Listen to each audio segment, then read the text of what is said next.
dan berkata, "Oh, tadi sampai Jadi teruskan melakukan. saja dari yang terakhir ya. Namun karena takut kandas pada batu karang, mereka membuang 4 jangkar dari buritan dan berharap agar siang segera tiba. Tetapi para awak kapal itu berusaha melarikan diri dari kapal dengan menurunkan sekoci, seolah-olah akan membuang jangkar-jangkar dari haluan. Maka Paulus berkata kepada komandan Kompi dan prajurit-prajuritnya, "Jika orang-orang ini tidak tetap tinggal di kapal, maka kamu tidak akan selamat." Kemudian prajurit-prajurit itu memotong tali-tali sekoci itu dan membiarkannya hanyut. Ketika hari hampir siang, Paulus menasihati agar semua orang makan. Katanya, "Sudah 14 hari kamu menunggu saja menahan lapar dan tidak makan apapun. Sebab itu aku menasihati agar kamu makan dulu. Karena hal ini perlu untuk keselamatanmu, sebab tidak sehelai rambut akan jatuh dari kepala seorang pun di antara kamu." Setelah mengatakan hal itu dan mengambil roti, Paulus mengucap syukur kepada Elohim di hadapan semua orang. Dan setelah memecahkannya, dia mulai makan. Mereka menjadi bersemangat, lalu mereka pun turut makan. Kami dan semua orang di kapal itu berjumlah 276 orang. Setelah makan kenyang, mereka meringankan kapal itu dengan membuang gandum ke laut.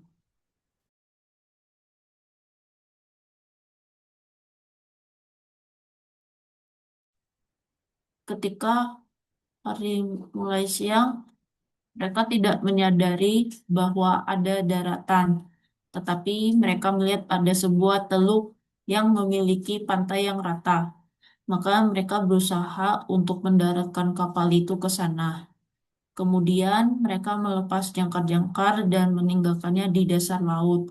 Pada saat yang sama, mereka melepaskan tali-tali kemudi dan menaikkan layar utama supaya angin meniup kapal itu menuju ke pantai. Setelah tiba di tempat dua laut bertemu, mereka mengarahkan kapal hingga membentuk dasar pasir. Maka kandaslah kapal mereka. Haluannya tertancap dan tidak bergerak, tetapi buritannya hancur oleh hantaman gelombang yang kuat. Pada waktu itu, para prajurit akan membunuh para tahanan agar tidak seorang pun melarikan diri dengan berenang. Namun, dengan maksud untuk menyelamatkan Paulus, komandan barisan itu menggagalkan maksud mereka, dan ia memerintahkan orang-orang yang dapat berenang agar terjun lebih dahulu menuju ke darat. Sedangkan yang lain menyusul dengan berpegangan pada papan-papan atau pecahan kapal itu sehingga semua orang selamat sampai ke darat. Baca selesai. Ya, terima kasih Corazon. Ya, minta maaf ya, ini ada masalah dengan apa? Ya, ini karena sering mati lampu ini ya, mati listrik. Jadi laptop saya ini kelihatan ada gangguan ini. Baik, kita akan melihat pembahasan kita pada pagi ini ya. Saya beri judul tetap bersandar ya pada pemeliharaan Tuhan saat menghadapi badai kehidupan. Ya, firman Tuhan ini mengajari kita supaya kita tetap bersandar pada pemeliharaan Tuhan saat kita menghadapi badai kehidupan. Nah, kalau kita lihat ya, Kisah Rasul 27 itu menceritakan perjalanan Paulus menuju Roma ya sebagai tahanan. Ya, dia masih ditahan kan di situ. Ya, karena dia appeal ya, dia naik banding kepada kaisar. Ya, sehingga dia dari Kaisaria dia dibawa ke Roma. Dalam perjalanan itu mereka menghadapi badai besar yang mengancam nyawa seluruh penumpang kapal. Namun melalui peristiwa ini kita belajar bagaimana orang percaya dapat tetap teguh ya di tengah badai kehidupan. Ya, ini prinsip yang bisa kita pelajari dari teks kita. Ya, kita sebagai orang percaya, ya sebagai itu sebagaimana Paulus, ya kita dapat tetap teguh ya, tidak terombang-ambing, tidak goncang waktu kita sedang menghadapi badai kehidupan ya. Nah, ini ilustrasi yang dialami oleh Paulus ya dengan para apa itu tahanan ya. Jadi dia dibawa bersama dengan tahanan dan juga tentu ya dengan prajurit-prajurit Roma ya. Nah, ini tadi kita sudah baca teksnya. Jadi poin yang pertama ayat 1 sampai 20 itu ya membahas bahwa badai bisa datang meskipun kita ada dalam kehendak Tuhan. Ya, walaupun kita sedang melakukan kehendak Tuhan seperti Paulus, ya tetap masalah itu bisa datang ya di dalam kehidupan kita. Ya, ini kita sudah baca tadi ya eh, ayat yang ke-14 ya. Tidak lama setelah itu berhembuslah badai yang disebut Euroklidon. Ya, padahal sebelumnya ayat 13 dikatakan ya angin selatan itu bertiup sepoi-sepoi. Ya, mereka menganggap aman untuk berlayar ke tujuan, jadi mereka mengangkat jangkar lalu berlayar menyusuri pantai Pulau Kreta. Ya, jadi kalau Anda lihat di peta ya, itu ada Pulau Kreta di situ. Ya, nah tetapi waktu situasinya apa itu sepertinya sangat aman, ya sangat nyaman untuk berlayar, ya, tapi tiba-tiba dikatakan berhembuslah badai yang besar, ya, yang disebut Euroklidon. Ya, ketika kapal kami terperangkap dan tidak sanggup maju menerjang angin itu, maka kami pasrah membiarkan kapal kami terombang-ambing. Ya, pada waktu itu kan itu kapal belum pakai mesin ya, mereka itu pakai layar. Ya, kami hanyut di balik lindungan sebuah pulau kecil yang disebut Claudia dan dengan susah payah kami dapat menguasai sekoci kapal itu. Setelah sekoci dinaikkan, mereka memperkuat kapal itu dengan mengikatnya dengan tali agar tidak terdampar di Sirtis. Ya, mereka menurunkan layar dan membiarkan kapal mengikuti angin. Karena kami diterpa badai dengan dahsyat, maka keesokan harinya mereka membuang muatan kapal. Ya, berarti ada makanan juga ya di situ kelihatannya ya. Karena kemudian mereka tuh lapar kan. Pada hari yang ketiga kami membuang peralatan kapal dengan tangan kami sendiri. Namun selama beberapa hari matahari dan bintang-bintang tidak terlihat. Beberapa hari matahari dan bintang tidak terlihat. Anda bisa bayangkan. Ini badai yang dahsyat ini, gelap. Ya, ini gelap kan berarti mereka selama beberapa hari loh. Ya, dan angin badai terus menerpa kami, maka harapan kami untuk selamat telah lenyap. Ya, jadi itu penumpang kapal itu me, itu mengalami satu ya itu pengalaman traumatis ya yang sangat dahsyat sehingga mereka sudah tidak lagi punya harapan bahwa mereka bisa selamat ya. Nah, jadi ini yang pertama bisa kita lihat di sini ya ketika angin sepoi-sepoi tiba-tiba bisa datang badai yang dahsyat ya. Jadi badai bisa datang meskipun kita ada dalam kehendak Tuhan. Ya Paulus dia sedang dalam kehendak Tuhan kan. Ya Tuhan izinkan dia untuk ditawan, ya ditahan, dipersekusi oleh karena memberitakan Injil. Ya semua itu dalam kendali Tuhan, semua itu ada dalam kehendak Tuhan. Ya semua itu adalah ada dalam rencananya. Ya dia sedang menaati rencana Tuhan menuju Roma, namun ketaatan tidak membuatnya bebas dari kesulitan. Ya angin Euroklidon menghantam kapal dengan dahsyat. Apa yang bisa kita pelajari di sini? Bahwa kita anak-anak Tuhan, orang percaya tidak kebal terhadap masalah. Ya, semua kita tidak kebal terhadap masalah. Pasti ada masalah dalam hidup kita. Ya, suami yang sakit ya Bu Metan ya. Tapi puji Tuhan udah mulai jalan ya. Anak yang sakit, kena PHK ya toh. Itu cari pekerjaan sulit. Ya, itu semua masalah ya kan. Kok itu di awal kelihatannya semuanya baik-baik tapi tiba-tiba ya kita mengalami masalah yang besar. Dan Indonesia ini sekarang sedang mengalami situasi yang tidak mudah ya, utang yang sangat besar, ya kan, bertumpuk-tumpuk itu hutangnya. Jadi itu digambarkan bukan lagi gali lubang tutup lubang, tapi gali lubang tapi nggak bisa ditutup. Lubangnya nggak bisa ditutup, nggak cukup tanah untuk menutupnya. Itulah kondisi bangsa kita saat ini. Makanya lihat demo demo di mana-mana. Ya, jadi orang percaya tidak kebal terhadap masalah. Dan ingat, kesulitan bukan selalu tanda bahwa Tuhan meninggalkan kita. Jadi kalau hari ini kita mengalami kesulitan dalam hidup, itu tidak berarti Tuhan sedang meninggalkan kita atau kita sedang berdosa. Belum tentu. Mungkin Tuhan sedang menguji iman kita seperti Ayub.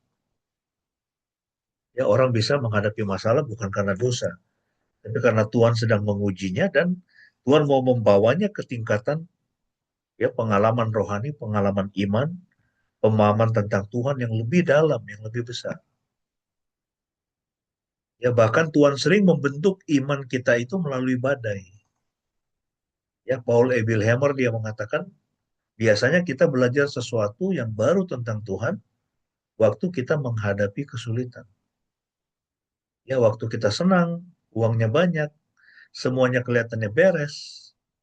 Ya sering sekali itu tidak membuat kita belajar sesuatu yang baru tentang Tuhan, bahkan kita bisa jadi sombong. Ya, tapi ketika Tuhan mengizinkan ada badai dalam hidup kita, itulah saat Tuhan sedang membentuk iman kita. Ya, jadi ketika menghadapi masalah, apakah itu masalah ekonomi, masalah keluarga, kesehatan, ya kan, atau pelayanan, ya, jangan langsung menyimpulkan bahwa Tuhan tidak menyertai saya. Waktu kelihatan semuanya kering-kering, ya, kehidupan yang berat, jangan langsung menyimpulkan Tuhan tidak menyertai Anda. Ya, sangat mungkin Tuhan sedang membentuk Anda ya itu seperti pribadi yang Dia mau. Ya, itu poin yang pertama. Kemudian yang kedua ayat 21 sampai 26 ya, di situ berbicara bahwa Tuhan intinya di sini firman Tuhan memberi harapan di tengah keputusasaan.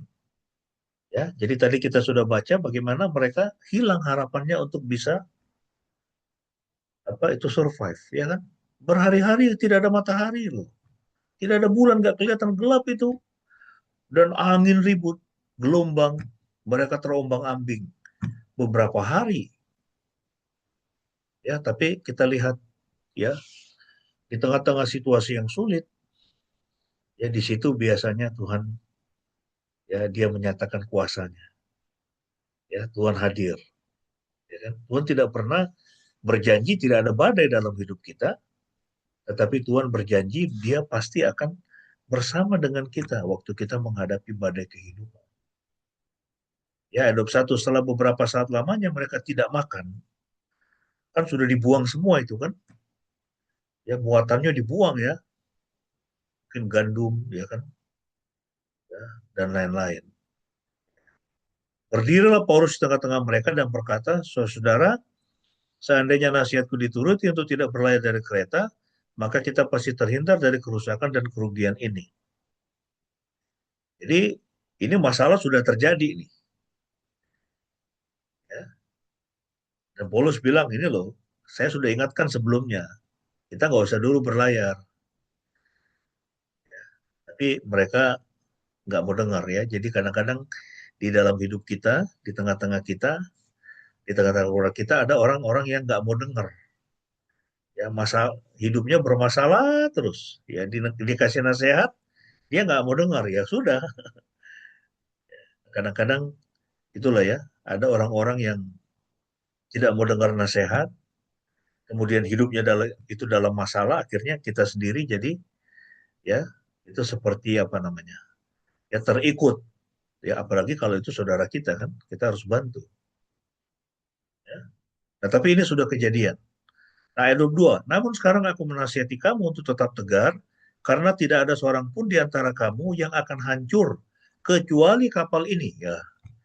Jadi bayangkan, ketika semuanya sedang putus asa, hamba Tuhan ini, Paulus, dia mendengar suara Tuhan, dan dia memberikan solusi. Ya, dia memberikan pengharapan. Dia memberikan iman.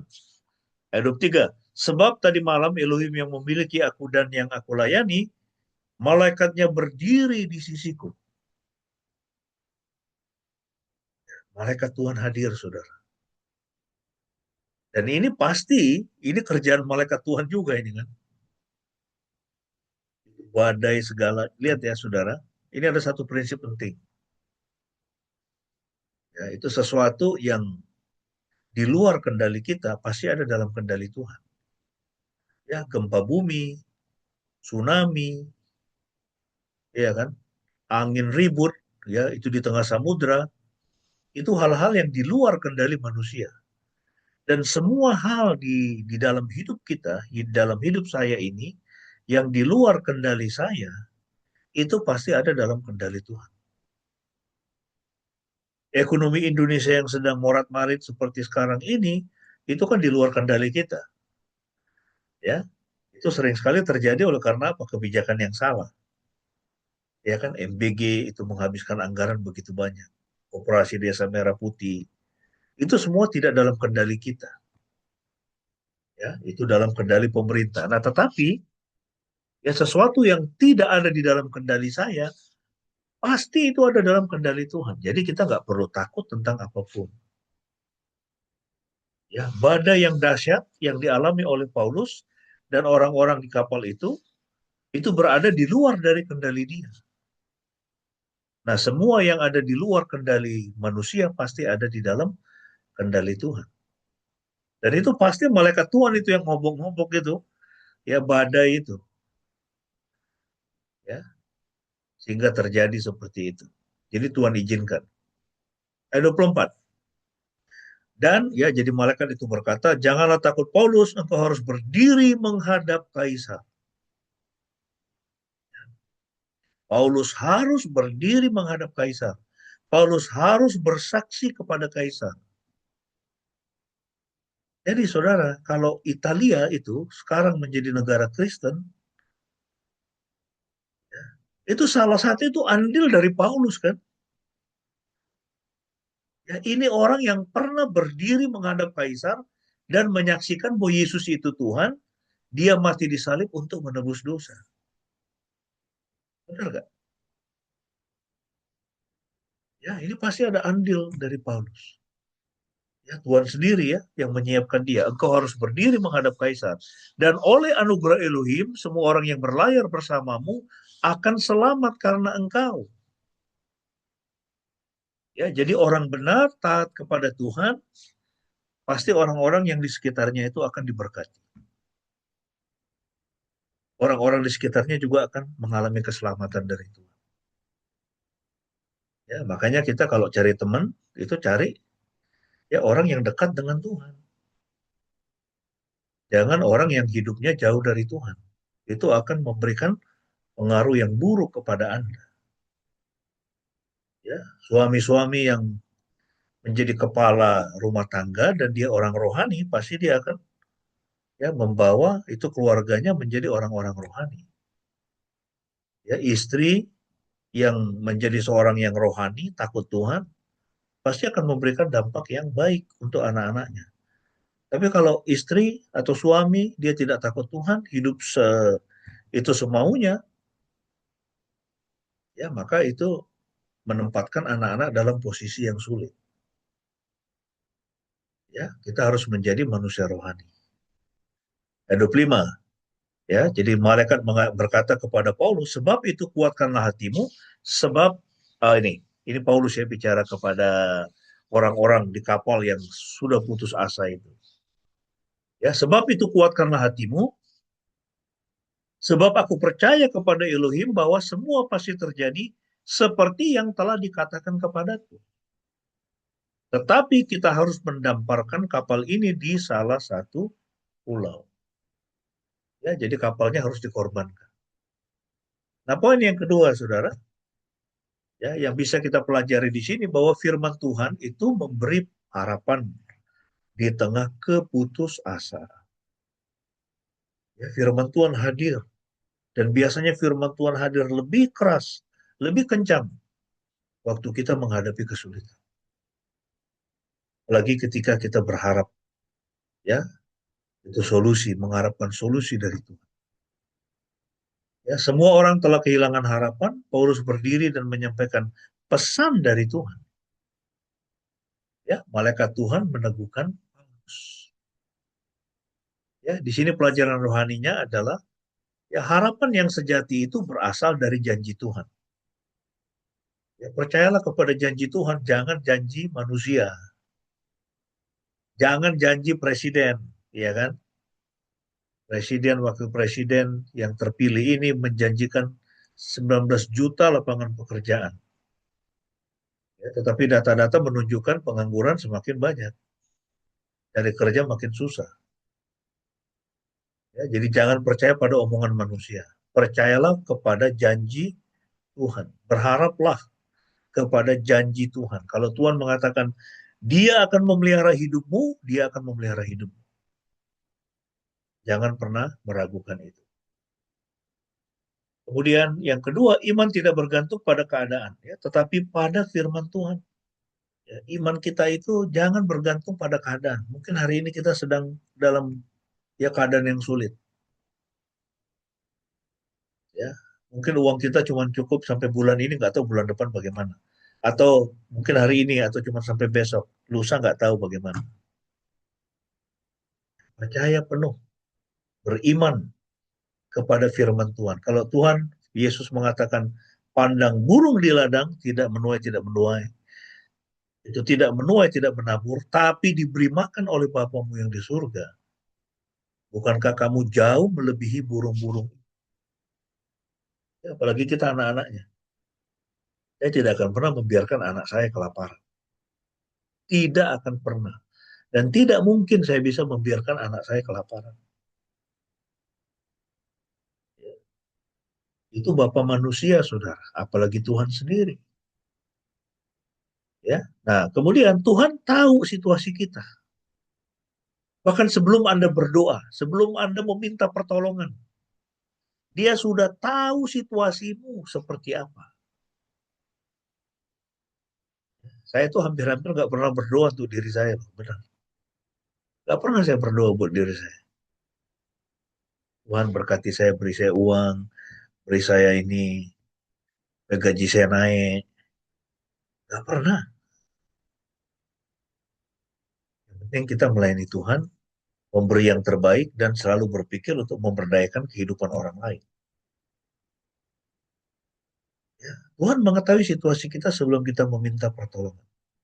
Ya, ini Paulus ayat 25 dia mengatakan, sebab aku percaya kepada Elohim bahwa semuanya pasti terjadi sama seperti yang dinyatakan kepadaku. Firman Tuhan itu ya dan amin. Ya, tidak pernah berubah. Jadi untuk penerapannya saat keadaan terlihat mustahil, pegang janji Tuhan lebih kuat daripada situasi yang terlihat. Pegang janji Tuhan. Ya, ketika Tuhan mengatakan, aku tahu rancangan apa yang ada padaku mengenai kamu, yaitu rancangan damai sejahtera yang memberikan masa depan yang penuh pengharapan. Pegang janji Tuhan. Ya, dia pasti akan lakukan itu. Nah, cuma sering sekali yang terjadi orang itu apa? Dia pegang janji janji manusia, janji dunia ini, janji investasi dari dunia yang ternyata investasi bodong. Ya kan? Kalau investasi dari Tuhan itu pasti akan ya berhasil, saudara. Pasti akan menghasilkan.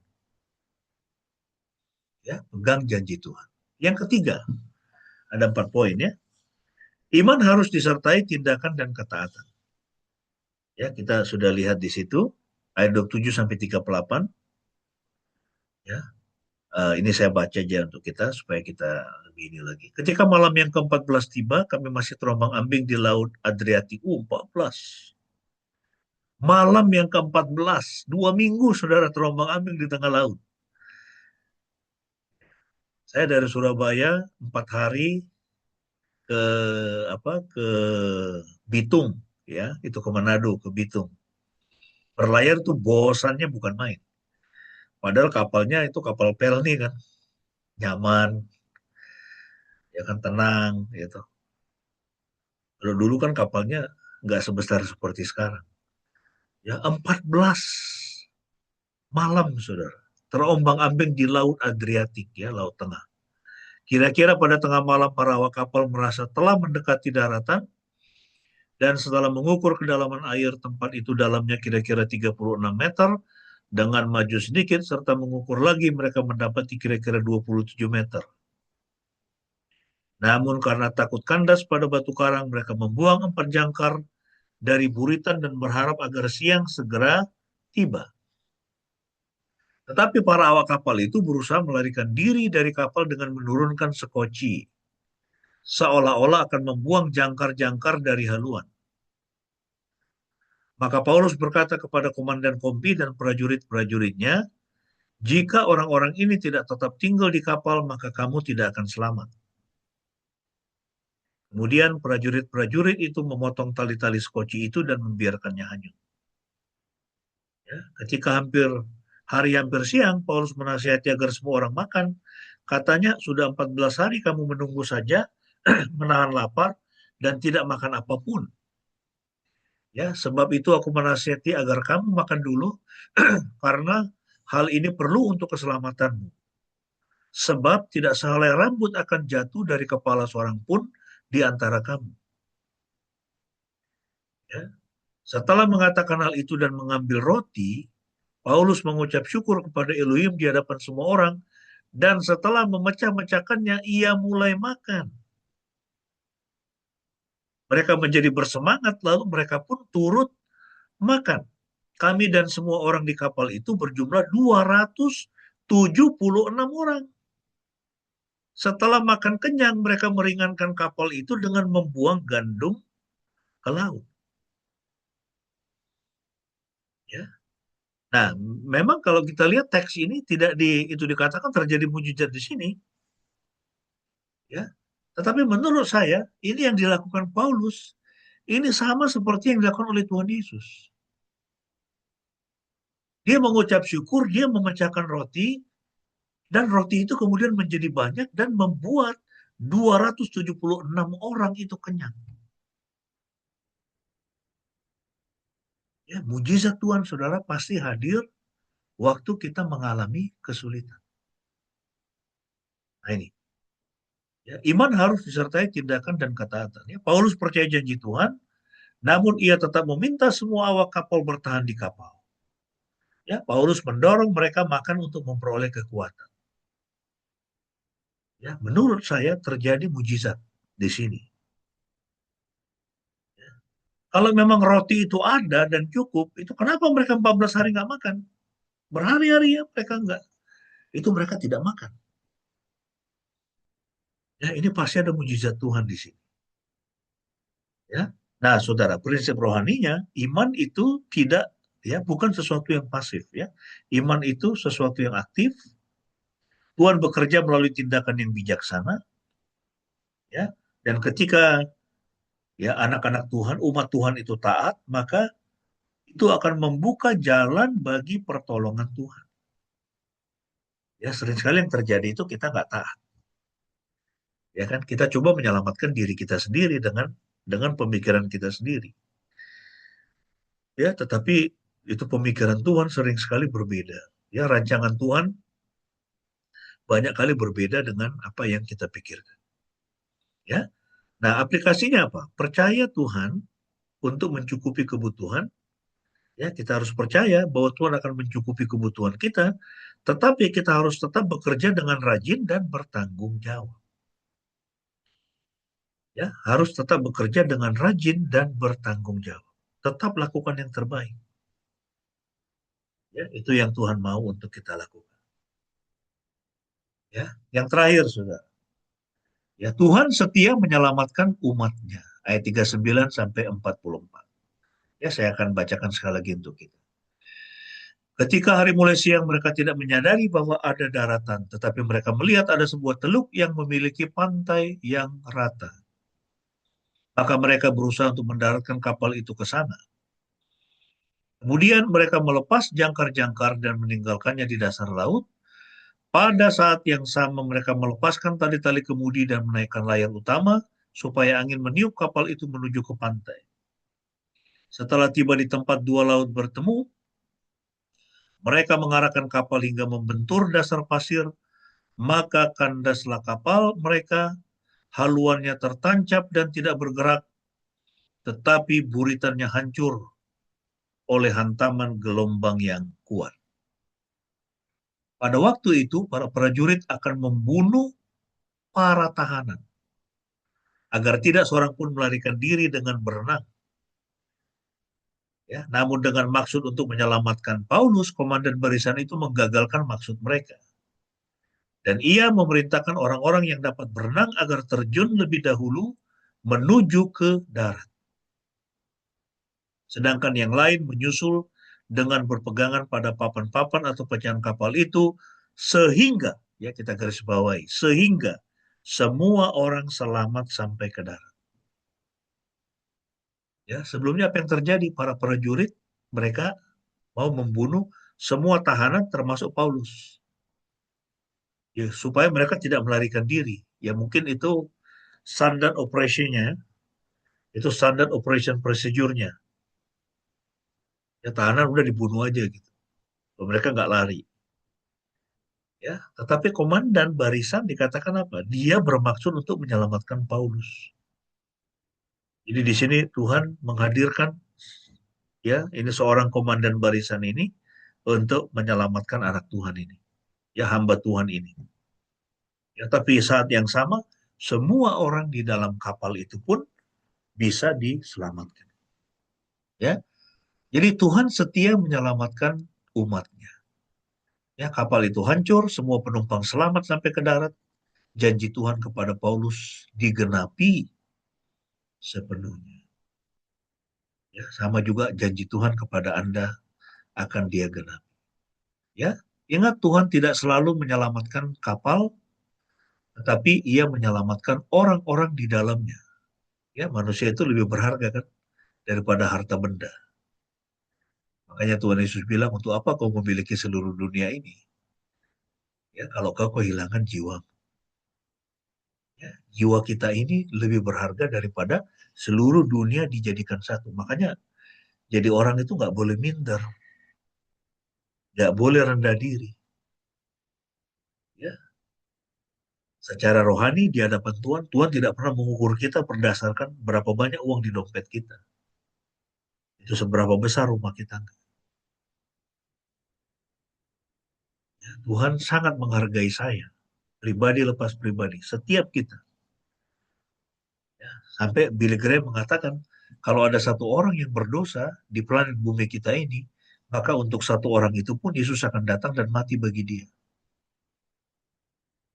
Karena di hadapan Tuhan satu jiwa manusia jauh lebih berharga daripada seluruh dunia ini dijadikan satu. Makanya saya nggak pernah terkesan itu orang menceritakan sembilan naga, kemudian Elon Musk, ya itu orang terkaya di dunia sampai triliun-triliun dolar, duitnya Bill Gates, Jeff Bezos dan sebagainya.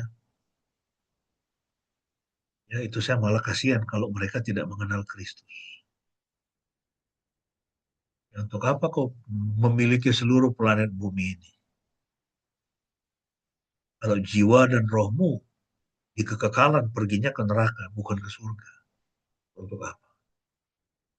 Ya, jadi kita harus punya citra diri yang baik karena Tuhan sangat mengasihi kita. Ya, nah aplikasinya mungkin ada kehilangan di dalam hidup kita. Ya, tetapi ingat Tuhan tetap memegang dan memelihara kita. Ya, suatu waktu orang-orang yang kita kasih akan pergi, akan meninggalkan kita. Ya, suami Anda, istri Anda, anak-anak Anda, bahkan Anda sendiri akan meninggalkan dunia ini. Semua kita. Ya, pengharapan kita bukan pada dunia ini.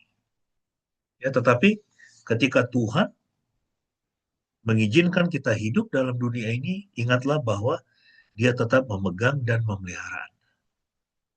Ya, untuk Dion juga ya, Tuhan tetap memegang, ya, memelihara kehidupanmu, ya, kehidupan itu papamu, dan seluruh anggota keluarga. Ya, semua kita berharga di hadapan Tuhan. Nah, sebagai kesimpulan ada 4 pelajaran ya dari badai yang dialami oleh Paulus di Kisah Para Rasul 27. Yang pertama, badai ya dapat datang meskipun kita berada dalam kehendak Tuhan. Ya, sekalipun Anda sedang melakukan kehendak Tuhan, sekalipun Anda orang Kristen, Tuhan tidak pernah menjanjikan tidak ada badai dalam kehidupan. Ya, yang kedua, ingat bahwa firman Tuhan itu memberikan harapan di tengah keputusasaan. Ya, selalu berpegang pada janji Tuhan. Ya, berpeganglah pada firman-Nya. Makanya kita harus membaca dan merenungkan firman Tuhan dan memegang janji-janji Tuhan setiap saat. Ya, yang ketiga, iman harus disertai ya dengan tindakan dan ketaatan. Ya, jadi belajar untuk bertindak berdasarkan iman dengan ketaatan. Dan yang terakhir, Tuhan setia menggenapi janjinya. Tuhan setia menggenapi janjinya kepada setiap kita. Ya, badai mungkin menghancurkan kapal, tetapi ingat, badai tidak dapat menggagalkan rencana Tuhan bagi hidup orang yang percaya kepadanya. Ya, ini pasti akan terjadi badai dalam hidup kita. Sesekali Tuhan izinkan.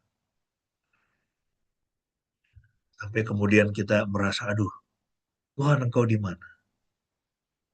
Ya, tapi itu percayalah, justru kehadiran Tuhan itu lebih terlihat nyata waktu kita mengalami badai dalam kehidupan kita.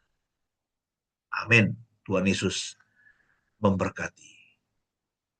Saya minta kesediaan Ibu Pendeta bisa menutup kita dengan doa, respon firman Tuhan, dan sekaligus doa syafaat. Silakan. Mari kekasih-kekasih Tuhan, kita bersatu hati, kita berdoa. Bapa di surga, terima kasih Tuhan untuk pagi hari ini kami boleh bersama-sama bersekutu, menikmati hadirat Tuhan melalui puji-pujian dan firman Tuhan. Kiranya firman Tuhan yang telah kami dengar boleh berakar, bertumbuh, dan berbuah di dalam kehidupan kami, anak-anak-Mu, sehingga nama Tuhan boleh sungguh dipermuliakan di dalam hidup kami. Terima kasih Tuhan, melalui firman Tuhan kami boleh belajar bagaimana Tuhan sungguh baik. Tuhan memelihara kehidupan orang percaya dengan luar biasa dan membukakan pintu untuk bisa menjadi berkat bagi orang banyak. Kami rindu Bapa dalam hidup kami bukan hanya mengalami pemeliharaan Tuhan, tapi kami juga Tuhan tolong supaya kami dapat menjadi berkat bagi orang lain melalui apa yang Tuhan taruh di dalam kehidupan kami. Terima kasih Tuhan, kami terus berdoa untuk bangsa dan negara kami. Hari-hari ini Tuhan, kami mohon belas kasihan Tuhan atas kami Tuhan. Kami terus merindukan bangsa kami boleh dipulihkan, boleh diangkat, dan boleh mengalami bagaimana hukum, keadilan, kedamaian, ketertiban, kesejahteraan bagi seluruh rakyat itu boleh terjadi, boleh berkuasa di atas bangsa kami. Ampunilah salah dan dosa kami sebagai bangsa di hadapan-Mu Bapa.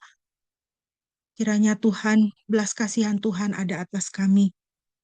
Kami terus berdoa juga untuk jemaat-Mu Tuhan. Kiranya Engkau boleh memberkati setiap kami Tuhan, mulai dari yang paling muda sampai kepada para orang tua kami. Biarlah kasih sayang Tuhan, berkat damai sejahtera senantiasa boleh ada di dalam kehidupan anak-anak-Mu. Kami terus berdoa untuk pemulihan dari Pak Hin, juga untuk Opa Effendi dalam masa tuanya. Tuhan berikan kesehatan, kekuatan, sukacita senantiasa. Juga untuk papanya Dion, Tuhan jamah di dalam kelemahan tubuhnya Tuhan pada pagi hari ini. Kami mengucap syukur dan bersuka cita bersama-sama dengan Dion yang telah mengakhiri studinya. Kami berdoa Tuhan pimpin ke depannya untuk sidang, wisuda, dan juga hari-hari ke depan untuk memulai satu babak yang baru di dalam kehidupannya, boleh mendapatkan pekerjaan yang Tuhan berkati, sehingga sukacita juga boleh dialami oleh Dion. Terima kasih Tuhan Yesus, kami sungguh bersyukur. Kami terus berdoa juga untuk sidang sinode kami yang akan dilaksanakan pada tanggal 22 sampai 25 di Batu, Malang. Kiranya Tuhan memberkati sehingga persidangan ini juga boleh menghasilkan terobosan-terobosan baru bagi pelayanan Gekindo di Indonesia dan di mana-mana tempat Tuhan mempercayakan pelayanan. Terima kasih Bapa dalam surga, kami sungguh mengucap syukur. Biarlah kami senantiasa boleh ada dalam pemeliharaan kasih sayang Tuhan. Kami alaskan doa kami hanya di dalam nama Tuhan Yesus Tuhan dan Juru Selamat kami yang hidup dan menang, yang mengajarkan kami berdoa demikian. Bapa kami yang di surga, dikuduskanlah namamu, datanglah kerajaanmu, jadilah kehendakmu di bumi seperti di surga. Berilah kami pada hari ini makanan kami yang secukupnya, dan ampunilah kesalahan kami, seperti kami juga mengampuni orang yang bersalah kepada kami. Dan janganlah membawa kami ke dalam pencobaan, tetapi lepaskanlah kami dari yang jahat, karena Engkaulah yang mempunyai kerajaan dan kuasa dan kemuliaan sampai selama-lamanya. Amin. Mari Bapak Ibu kita akan bersama-sama mengucapkan pengakuan iman rasuli.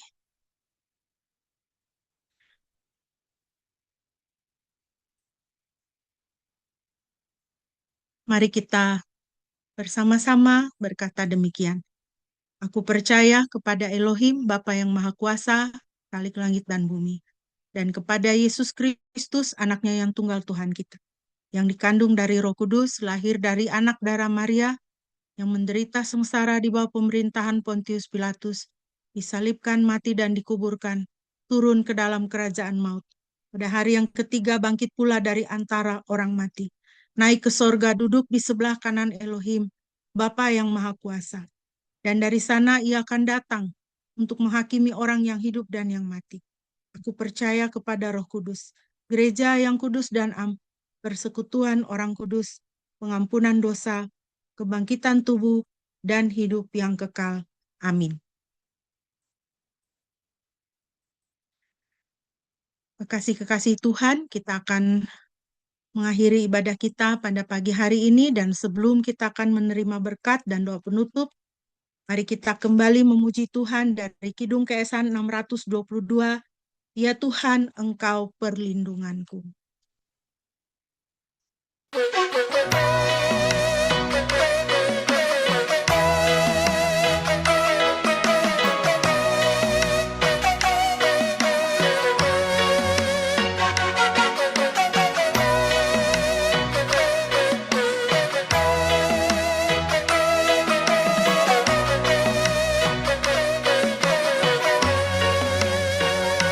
Ya Tuhan,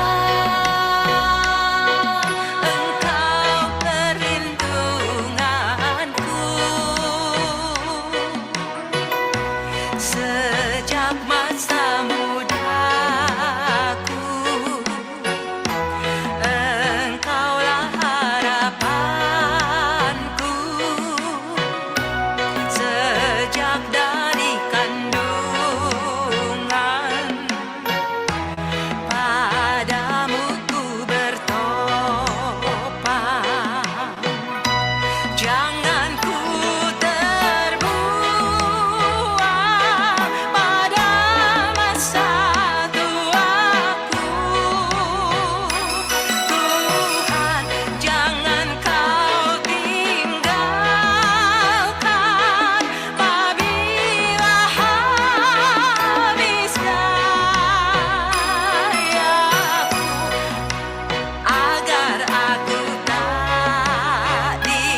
Ya, puji Tuhan ya. Tuhan adalah perlindungan kita yang teguh, ya, yang setia. Kita tidak perlu takut ya terhadap apapun.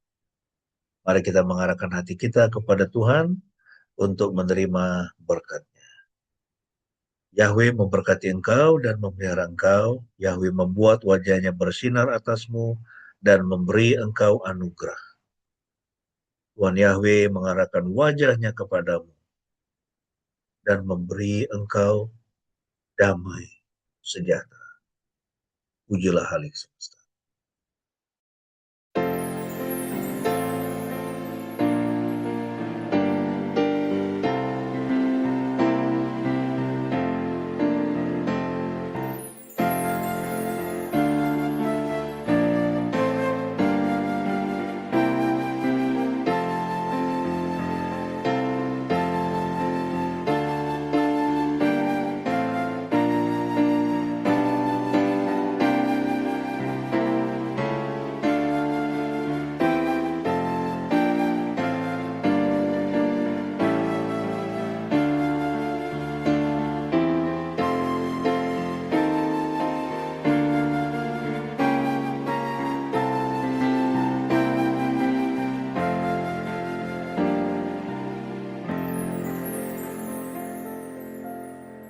Amin. Mari kita masuk dalam saat teduh.